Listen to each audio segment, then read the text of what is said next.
In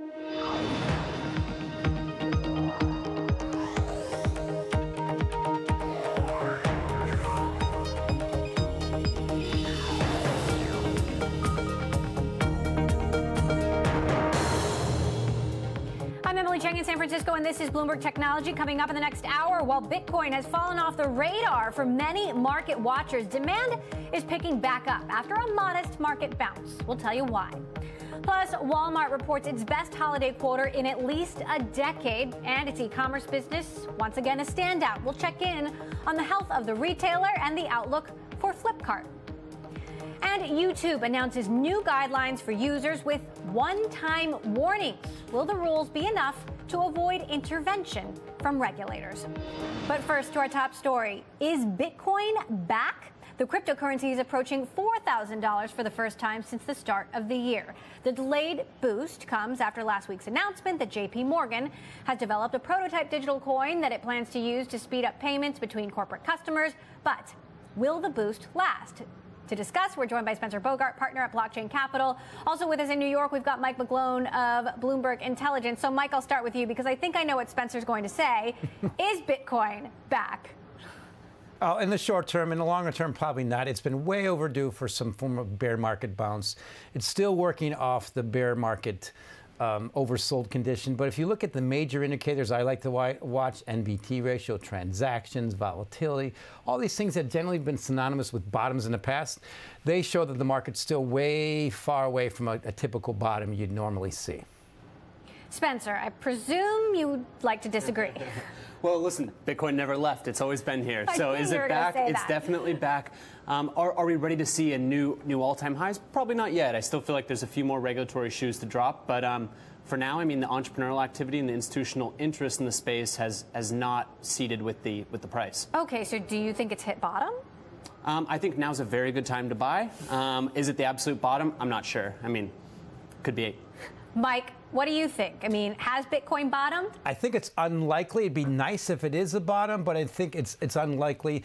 Basically, if you look at the price, it's been trading between 3,100 and 4,100 since December, and it's basically doing the same thing it did last year. It's consolidating at lower levels, and I think it still needs to go lower levels. And this is where I want to differentiate the difference. Bitcoin, to me, is more like digital gold, and I think it's just a little expensive, but the rest of the space still has a lot more gleaning probably to do. So, Spencer, what's been the entrepreneurial and investor interest through this slump? Yeah, it hasn't slumped at all, really, in terms of entrepreneurial activity. I mean, the number of new pitches, I mean, we operate a venture capital fund that invests in both digital assets and the companies, and we see more and more companies coming in every day, and higher quality entrepreneurs as well. I mean, I think that behind the scenes, when we think about Bitcoin as an asset, we think about this vortex of a macro environment with rising debt levels at all-time high, money printing, this tension kind of between nationalism and globalism, and then this notion of jurisdictional competition. I think there's a strong case to be made that Bitcoin is the most compelling asset in the world right now. Mike, where is the new demand going to come from? Well, a lot of people are looking at institutions. I think institutions might look at Bitcoin as a proxy for digital gold. Those institutions that might buy gold might diversify portfolios with Bitcoin, but the rest of the space are technically cryptocurrencies, and they still trade like speculative digital assets. So that's still a little bit far away, but I think that's where you have to differentiate the difference. People are looking for institutions. Bitcoin's attractive. I mean, it's getting that way, but I still gold is a better, more attractive investment than Bitcoin at its current levels. So, Spencer, where do you think the demand is going to come from? I think there's three main buckets of demand going forward. I think the first is just the passage of time. Look, every day that Bitcoin is still alive, another day goes by, it goes from scary and unknown to trusted and proven. I think the second major bucket of demand is from central banks and institutions, which value it as a non-sovereign digital asset with absolute scarcity, so much in the way that Mike suggested, digital gold. And the third major bucket is tech demand. So this is demand for Bitcoin as programmable money. I mean, at the end of the day, Bitcoin is an open network. It's a platform that anybody can build on top of, and I think that's really compelling. So, Mike, what are the other indicators you're watching, perhaps indicators that show might show that a bear market was coming to an end. Well, this is where I like the bit of a dichotomy with Spencer, because I agree with him a lot, but I look at it as a markets guy, not a technology guy. And you look at network value to transaction ratios, still very high. Actual transactions are near levels when Bitcoin was last around 2,000. You look at addresses used, they're basically at levels that are below the 2017 low, and that low was around 900. So these kind of indicators need to pick up, and technically, and in the past, they've been leading indicators. Then you look at things like volatility. Volatility is way too high. For a typical Bitcoin bottom, volatility needs to get probably to a new low. I'm looking for 15, maybe 20%. Currently, it's around 65%. Now, I have a chart here in the Bloomberg Spencer that shows the bounce that we saw in the middle of 2017. Also shows the lows where we're at right now, not so low necessarily historically. But what are some catalysts that could end a bear market or help the market fully recover, get to where you want it to be? Sure. I think it's a tinderbox right now, and I think pretty much anything could set it off. I mean, on the one hand, to go back to my earlier comment, I do think that we need a little bit more time to pass between the bull market of 2017 and where we are today. But I think in the meantime, again, things are setting up really nicely here. It could be anything like over the weekend, Cambridge Associates, which is a top advisor to pensions and endowments, put out a report that said, hey, institutions, it's time to allocate to crypto. Now, that probably means less than 1% of your total portfolio, but in terms of pensions and endowments, that's a sizable amount. Mike, what do we know about what JP Morgan is doing here with this coin and whether other banks will follow? Well, I think what Spencer mentioned is the key reason Bitcoin jumped this weekend. What JP Morgan is doing is significant because, number one, it adds more supply to the space, but it's going in the space that really is what's the trend in the space, the trend towards stability and stable coins for a proper transaction store value or a currency.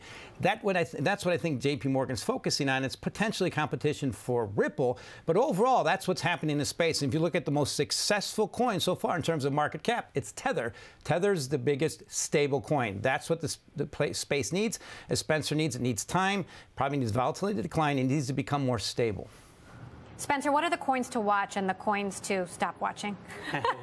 Well, look, I think when you think about something like JP Morgan's coin, this is an intranet. I think what you want to focus on is internets, so the open networks that anybody can build on top of. Those are things like Bitcoin and Ethereum. I really wouldn't suggest that people go much further down the spectrum than those two.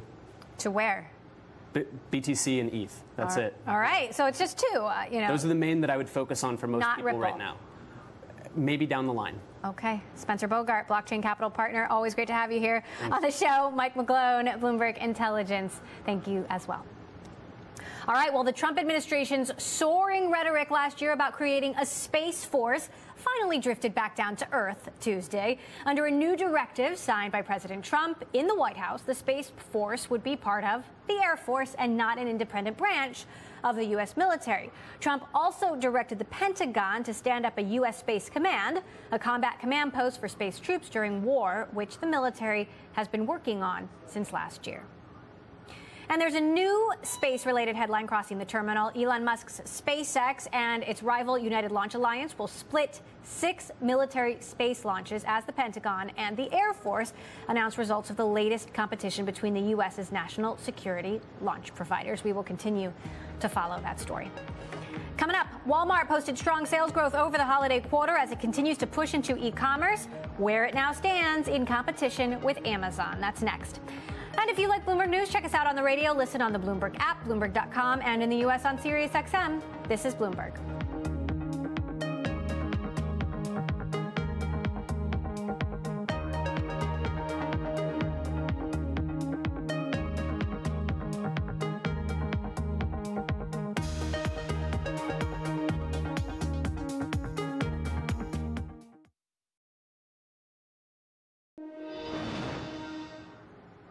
Some good news for retail. Walmart brushed off the industry's disappointing December sales Tuesday with its best holiday quarter in a decade. The retail giant's fourth quarter U.S. comparable sales beat expectations, while its e-commerce sales rose 43% in the fourth quarter. But while the company continues to take on Amazon, its push into online sales is weighing on margins. Joining us to discuss eMarketer Principal Analyst Andrew Lipsman in Chicago and Bloomberg Opinion Sarah Halzak in D.C. So, Sarah, retailers were warning about a weak December. How did Walmart avoid that? Yeah, I think they showed some real strength in a couple of key categories. One was toys. So they had expanded their assortment online by 40%. They knew this was the first Christmas without Toys R Us, and they badly wanted to claim that market share, and it appears they did get quite a big piece of it. The other element is grocery. Walmart's been investing a lot in grocery delivery and in click and collect grocery, and this is an area where they have a real advantage because their fleet of stores is so large, and that was another source of strength for them on the digital front in the quarter. Andrew, what would you single out? I mean, Walmart's got a redesigned website. They went after Toys R Us buyers. What in particular do you think helped Walmart close the deal? Yeah, I mean, I think they're really firing on all cylinders across every channel. Brick and mortar has been really strong. They've invested in their store experience, and that's bringing consumers back. Online, obviously, was the headline here with 43% growth. And I would also echo click and collect as being a huge driver. And especially where a lot of other retailers faltered late in the season, Walmart, Amazon as well, but Walmart in particular, was able to get a lot of those last-minute sales because of their strong omni-channel and click and collect execution. So let's talk about the competitive landscape and Amazon in particular. I've got a chart here in my GTV library which compares the market caps of Amazon and Walmart. Amazon in the blue, obviously much higher market cap than Walmart. But when you look at revenue, Walmart brings in far more revenue than Amazon. Now, when you look at profit, Amazon's profits dwarf Walmart. But it certainly shows a lot of interesting, conflicting trends at play. How do investors see this story, Sarah? I think that they see that Walmart is finding its niche and finding its strength. Amazon, its growth is slowing down. It remains the undisputed leader with, 50 cents of every dollar spent online going to Amazon, and that is tough to compete with. But Walmart is trying to find its niche, not only with programs like Click and Collect, but by building this sort of galaxy of other businesses where it can court a different type of customer than it can through the main Walmart brand. This is why you saw it buy Bonobos. This is why it bought Eloquii. This is why it bought Bare Necessities. And this is how it's trying to steer the Jet.com brand that it owns. It's really trying to focus on an affluent urban millennial customer there, a customer who perhaps wouldn't shop at Walmart under other circumstances. So Walmart is trying to build this kind of stable of brands that meets customers in different places, and that's sort of unique compared to what Amazon is doing. But Andrew, is Walmart, even online, ever going to be able to squeeze the amount of profit that Amazon is squeezing from its customers? Well, a big part of Amazon's growth is their profitability, which comes from adjacent businesses with AWS and their fast-growing advertising business, and those businesses have a totally different margin profile. So I think the big question here is Walmart's core retail business is moving in the right direction, but are they going to be able to layer on some of these more profitable business lines? They've talked a bit about the advertising business. It's still small, but I think they wield a ton of potential there. Amazon has a really big head start, but I think that's something to watch over the next couple of years if they can layer on a much more profitable business, leveraging the enormity of customer data that they have at their disposal. Now, Sarah, how is the grocery battle shaping up? Walmart is the leader, but of course Amazon in that territory and other grocery chains doing more delivery as well. Yeah, so Walmart has really strong geographic coverage. I think they said something like 70% of the U.S. population is covered by their pickup services now, and the delivery, for the delivery service, it's somewhere in the more 30% range. That's pretty strong coverage, and when you compare what Amazon is working with, Whole Foods has only 400 some odd stores compared to the thousands of Walmart stores. That's a real advantage for Walmart, but there's no question that the dynamics are changing. Kroger, which is a major grocer and major competitive force in this space, has struck a deal with Ocado, where Ocado, the innovative British grocery giant, is going to be bringing its technology over to the States, its automated warehouse technology, to help Kroger ramp up its click and collect and delivery game. And so this is a fast-moving, fast-changing landscape, and it's so little penetrated, whereas certain categories now are 30–40% online. Grocery is just 2% online. I think it's really anybody's game. Meantime, the CEO of Walmart, Andrew, is saying that the online sales strength is actually weighing on gross margin. How do they intend to combat that? The online sales strength. You know, I think that right now a lot of where that's coming from is Flipkart. And they know in the near term that Flipkart's going to be a drag on those margins. But really, that's a long-term play. So India is potentially this massive, massive market. I think everyone's hoping that it becomes the next China as an e-commerce market. That may be a little bit ambitious. Nevertheless, it's about how that plays out over the next 5 to 10 years. So in the near term, they're going to have to incur some of that hit. But I think that it's smart strategically, and they seem to be guiding the street to understand what that's going to mean to their margins. Of course, Sarah, that Flipkart acquisition was hotly contested. What do we know about how well the acquisition is going?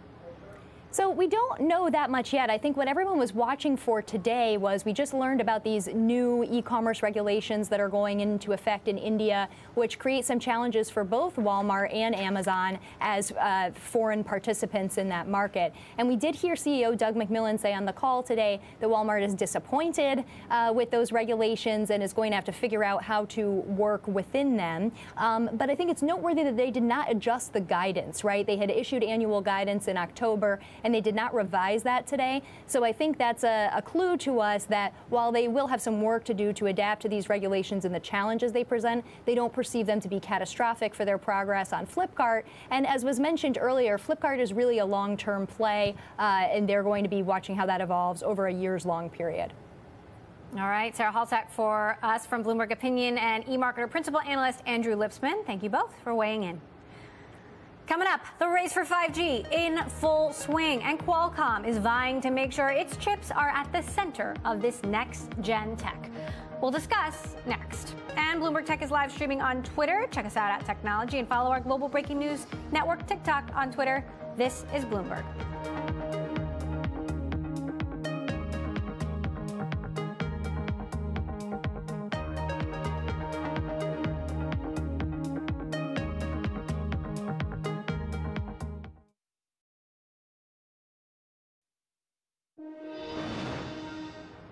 A U.S. congressional panel asked Facebook for a staff briefing on its privacy policy after a consumer complaint to regulators claimed some users may have had their health data exposed, directly appealing to CEO Mark Zuckerberg.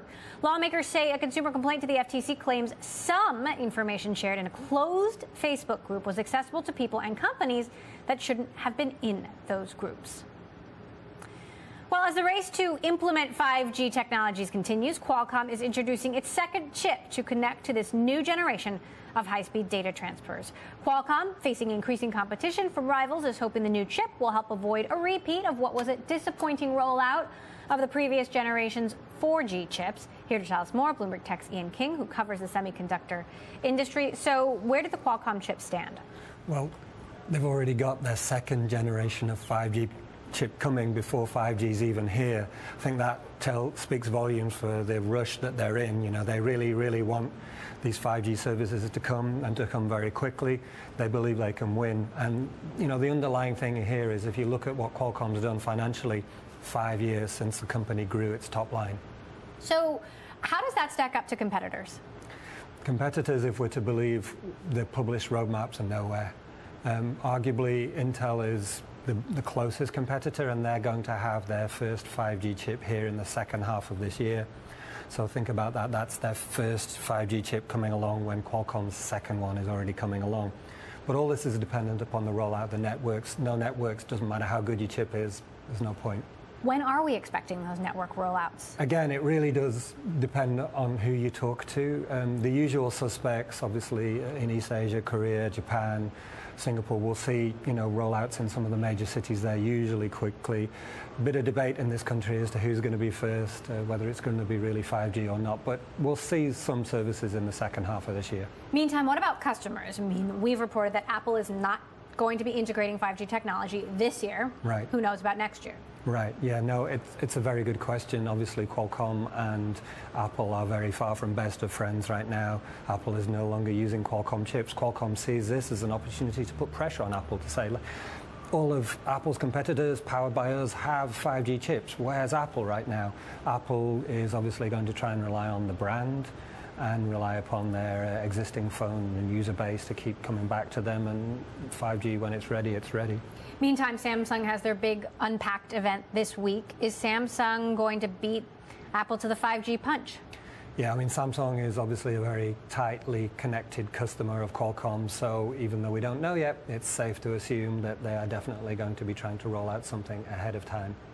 So when do you expect that we will see 5G truly hitting the mainstream? Yeah, I mean, that's a very good question, and I think you've got to look at what the carriers are doing, okay? It's one thing to listen to the phone makers, the chip makers, but you've really got to listen to Verizon, you've got to listen to China Mobile, how many subscribers, when. Once they start to set targets for themselves that they're going to have to meet, they're going to have to sell to the stock market, that's when it's going to be really happening.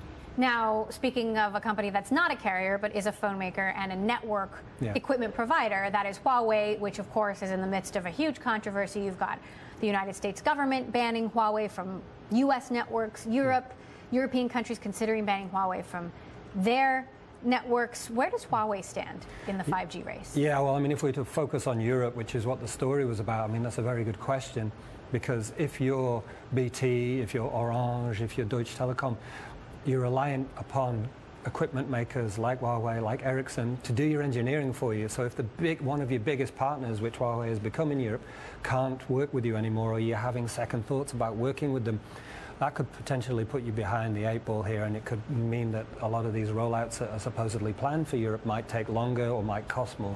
All right, well, I know you will be charting the race to 5G for all of us, so thank you so much for stopping by. Ian King, Bloomberg Tech. Coming up, from infamy to internet giant, how Japan's Recruit Holdings went from $14 billion in debt to a serious challenge for the likes of Alibaba and Amazon. That is next. Plus, investment startup Titan wants to make investing in managed portfolios more accessible, and it is using in-app educational content to encourage the next generation. This is Bloomberg.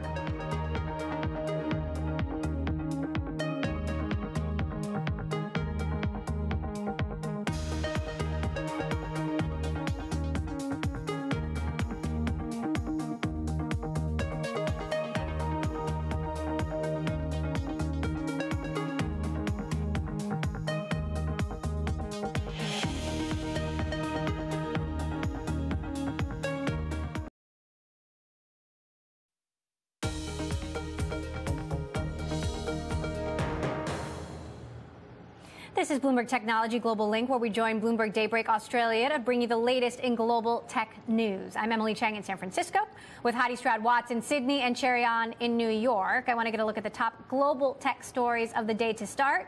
Sherry, what do you got?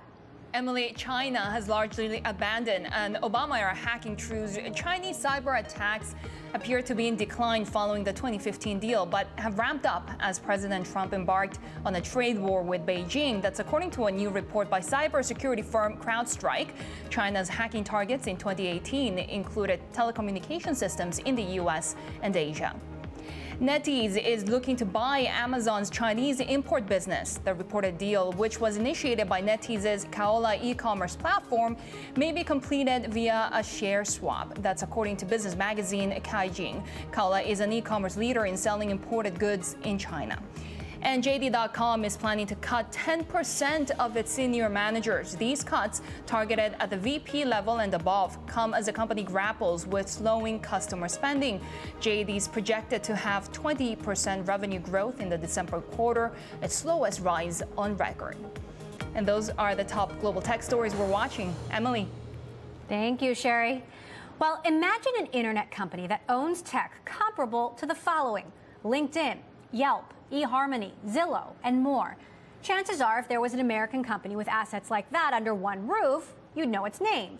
But if you've never heard of Recruit Holdings, you're probably not alone. The Japanese tech giant owns a constellation of apps, portals, and more, and currently has a valuation of $46 billion, with sights set on attracting the most consumers in the world by 2030.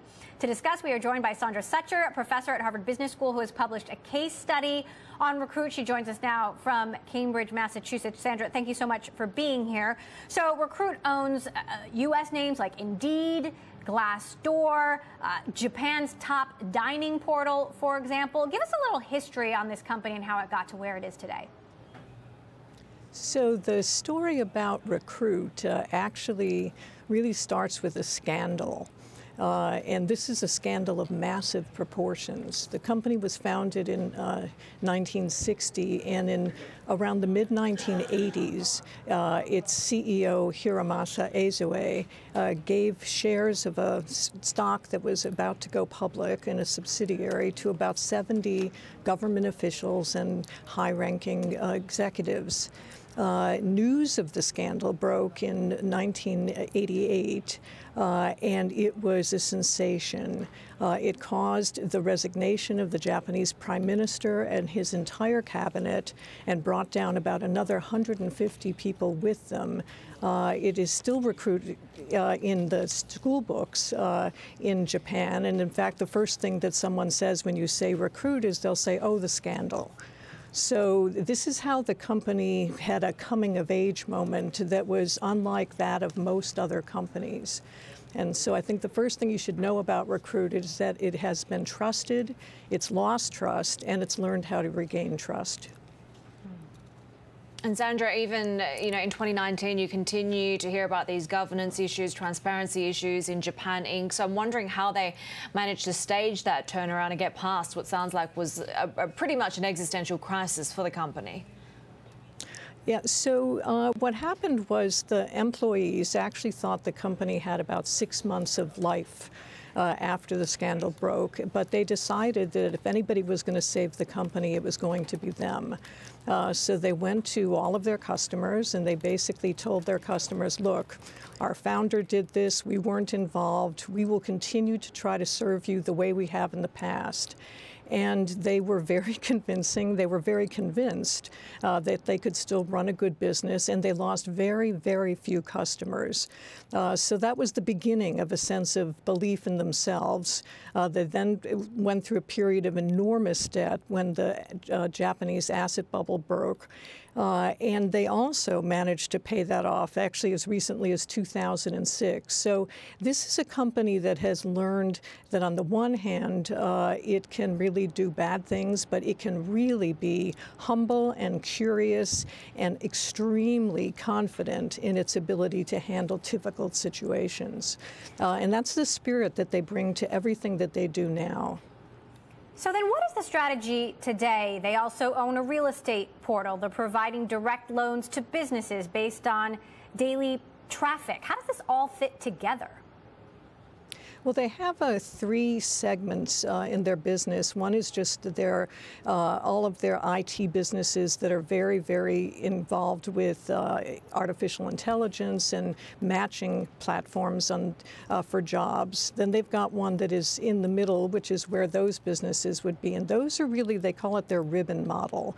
And so this is a model that says that they want to create value both for the consumer and for the client who's paying the money to try to be matched with the consumer. And then there's a third business, which is a staffing business for both permanent and temporary staff. And they've always had this mix in the company of being interested in trying to help people, largely around education, finding jobs, and then they've just been growing out from there. Sandra, what can we expect in terms of global ambitions or expansion ambitions? So, the company is on record as saying that they want to have the most users by 2030, which is a pretty big ambition for anyone to say. I actually think that from an ethical standpoint, it puts them on a sort of a safer path to growth than saying that they have a sales ambition to be XYZ times the number of dollars that they're making right now, because at least this is something that they pretty much have to satisfy customers if they're going to go after this kind of a way of getting bigger. So that's what their goal is. But of course, like any company, there'll be some challenges along the way. Sandra, so great to have you with us. Sandra Sucher, professor at Harvard Business School, joining us there with her case study on Recruit. We'll stick with us. There's much more ahead. This is Bloomberg.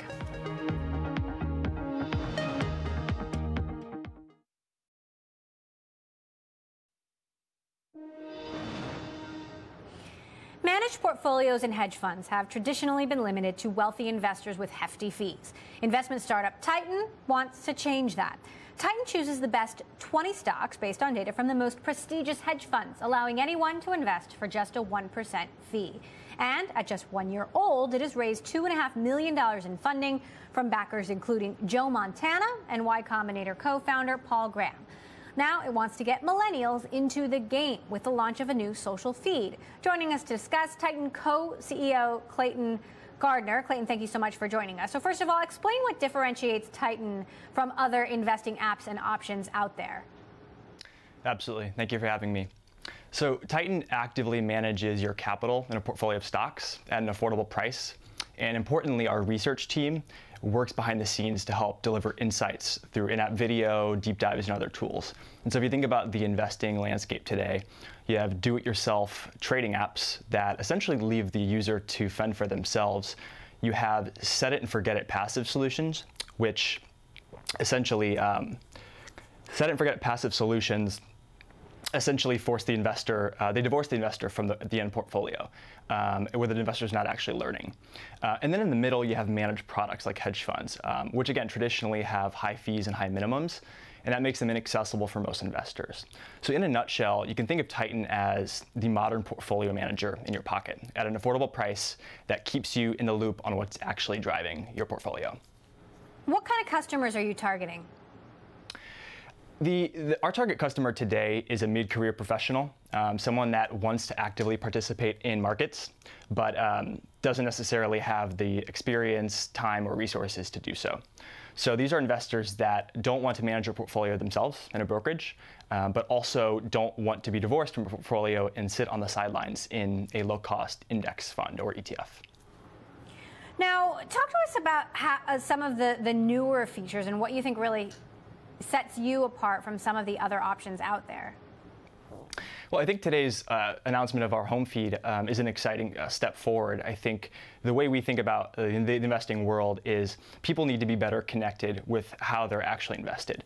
If you think about the solutions today, again, there's not many managed solutions available for retail investors. Mutual funds is probably the only one that's accessible to the 97% of Americans that are unaccredited. And so I think the way we think about how a managed experience needs to work is you need to bring the content, the actual insight, the information that's driving portfolios, and you need to tie it to how the end investor is actually invested. And through traditional brokerages, you can't do that. They're basically utilities. And with passive products like index funds or traditional robo-advisors, they're invested in vanilla products, so it's really hard to get under the covers and explain what's going on. So I think you need to tie those two together, marry those two together to really deliver an experience that people want. What's the ratio of AI to humans? Because there's increasing concern that technology will be able to do this job, and you won't necessarily need humans to do it. Yeah, it's an interesting consideration. I think our view on the future is that active management in particular will be some combination, hybrid, between machines, intelligence, software, and humans. I think machines are really good at automating a lot of the more menial, repetitive tasks that humans maybe are a little bit slower at. But humans, I think, have a sense of judgment, especially when it comes to investing for the long term. Behavioral biases are really hard for machines to model. And I think that's why you've seen investors in the active management space with really successful long-term track records that are, still doing things by the books, literally reading 10Ks, 10Qs, investing a lot of these quantitative funds. So I think we see the future as a hybrid between the two. All right, Clayton Gardner, Titan's co-CEO. We'll keep our eye on you guys. Thank you. All right, still ahead, Twitter is intensifying its efforts to combat disinformation and political ads by unveiling another new policy. What's different this time? We'll discuss next.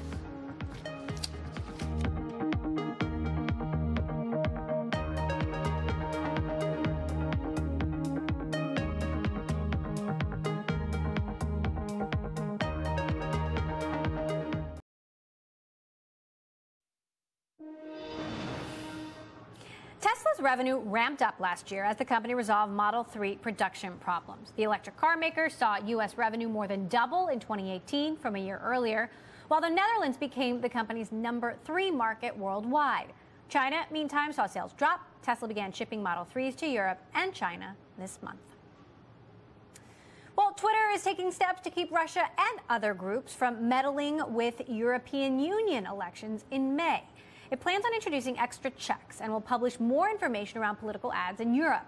Last month, the EU warned tech companies to step up efforts to combat disinformation or face regulation. To discuss, Bloomberg Tech Sarah Fryer with me here. So what exactly is Twitter doing differently here? Twitter is going to do what it rolled out in the U.S. last year, which is a little bit of a more transparent archive for political ads. Now, in the U.S., this is something that Facebook and Google have already done with mixed results. There's some lack of transparency in terms of the verification process. People get verified as political advertisers even though they aren't. But at least it's a step in the right direction. What Twitter is doing is basically what the Honest Ads Act, I don't know if you remember, but that was one of the big proposals by Congress people this year to get there to be a similar level of transparency in digital ads as there are in ads for TV and radio. So how is this different from what Twitter has done in the past? Well, they're expanding it. I mean, it's the same as what they've done in the United States, but now they've expanded it to the UK. Facebook has been rolling this out around the world ahead of various elections. They say they'll have it worldwide in the summer. So it looks like there's going to be a standard across Facebook, Google, and Twitter for political ads going forward pretty broadly. So talk to us a little bit more about where Facebook stands. Facebook, the UK especially, is in trouble. We have seen a lot of talk from regulators, especially the Digital Energy and Commerce Committee in the UK, saying that Facebook has been acting like like it has no regard for the law, like they're trying to do what with people's privacy, things that extend way beyond their expectations. There was a major report that came out over the weekend that called them digital gangsters.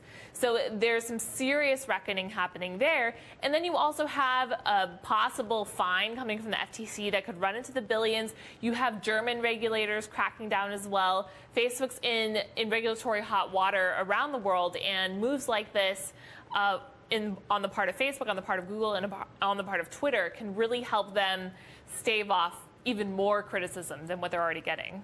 I want to ask you about a Facebook story we mentioned earlier, which is a consumer complaint about being overexposed in Facebook groups. Now, Congress is inquiring about this directly to Mark Zuckerberg. What can you tell us about this? There was a letter that came out today from the Congressional Committee, the same one that interrogated Mark Zuckerberg in April, asking why it was that people were joining these private Facebook groups to discuss their very personal medical conditions, and then having that information be used by Facebook and its advertising algorithm to allow advertisers to target those people based on their medical conditions. So that's a huge breach of what people expect Facebook to be collecting from them in those groups.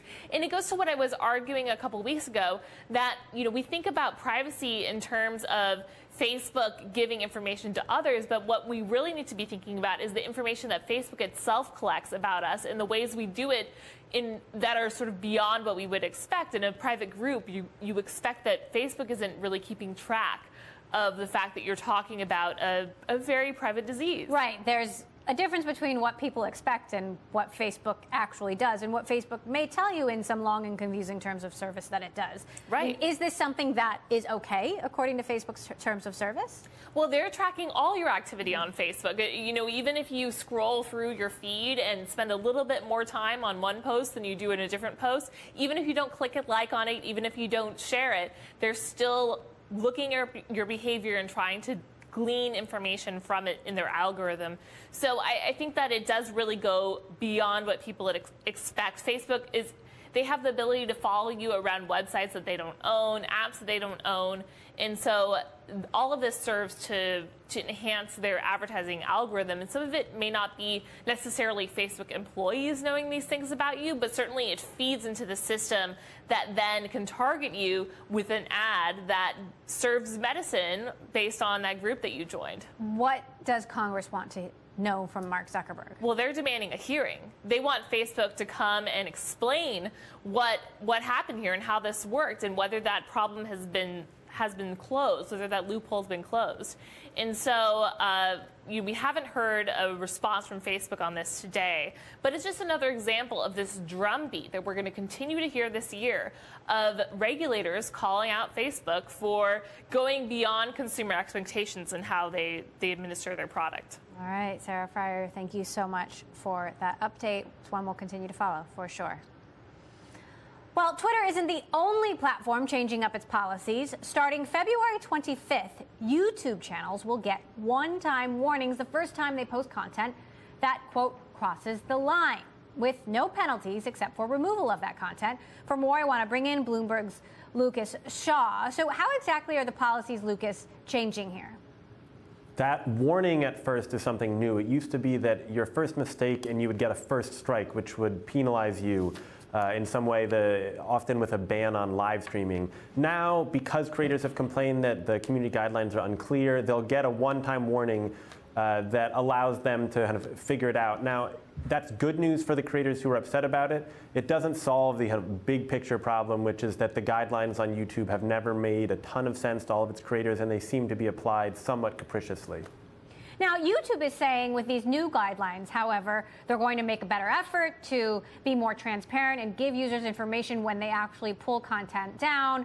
There's only one penalty that's going to be standardized across all issues, not different penalties for different kinds of violations, correct? Yes, YouTube has also adjusted the punishments with each strike. So the way this works is you get the warning the first time, then you get a first, if you do something again, you get a first strike. That strike lasts for, I believe, 90 days. If you have another video that infringes in that window, you get a second strike, which leads to a kind of an even steeper punishment. And then with a third strike, your channel gets taken down. And it used to be that the punishments for those strikes, as you say, varied based on the infraction and the type of channel that you were.